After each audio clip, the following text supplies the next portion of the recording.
Hi everybody, Dave Smith with Render Smith Photography here.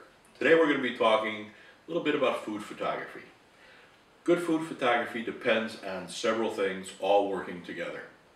How the food is prepared, how it's styled, how it's lit, how it's composed, the focus, your depth of field. All of these are very important and must work together to form a good food shot. But it all starts with one thing, and that's selecting the proper foods. Big mistake that a lot of beginners in food photography make is they'll go into a grocery store and they'll just pick things, figuring it's good enough. Most of the time it's not. What you have to do is you have to really look at the food that you're buying, because if it's not looking pristine and perfect, it's not going to look good in the shot. And your main idea behind a good food shot is to make it look appetizing, make it look appealing. You want that viewer to dive right into whatever it is and eat it. If you don't have the proper foods to begin with, it's not going to have that great look. So, for example, if you're buying vegetables, okay, a few things to look for. Things like a pepper, the skin should feel tight, okay? There shouldn't be any wrinkles. Look for dents, scars, any little marks. Those are the kind you want to discard. And a little tip for you that grocers do to sell their worst food first is they'll take their food that's the oldest and they'll put it in the front. Okay? Actually, the good stuff is usually found behind. Okay? It's called rotating the stock. So don't always just pick what's up front. Look behind. Take the stuff that's in the back and take a look at it. The other thing you want to look for if you're shooting something that has a stem to it is look at the end of the stem. Should be clean, shouldn't be discolored, should look fresh, shouldn't be dried.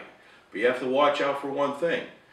A lot of produce people come by with a knife and they'll cut the end of that stem off to make it look good. That's when you have to really look at the rest of the stem. Make sure that it's firm, the color is bright, and it doesn't look like it's been manipulated. Look for freshness. Okay? Celery. Okay? Bad. Good. Okay?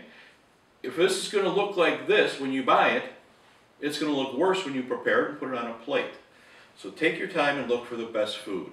When it comes to buying fruit, okay, make sure it feels right. Fruit should feel heavy for its weight. When it does that, it means that the juices are still in it. It hasn't dried out. Feel it. Most fruits you should have a little bit of give to them. Key thing to do though, is give it a smell. Good fresh fruit's going to have a nice sweet aroma to it.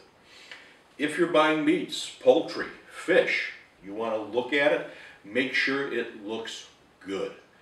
Watch for rips in the packaging. If a packaging is ripped, don't buy it.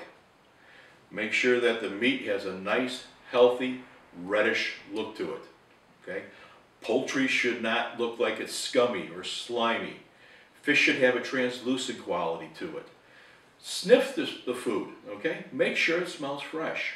The whole object behind this is to pick the best foods that you can. If they look good before you process them and get them ready for the shot, they're going to still look good when you take that shot, and that's the main key for doing good food photography.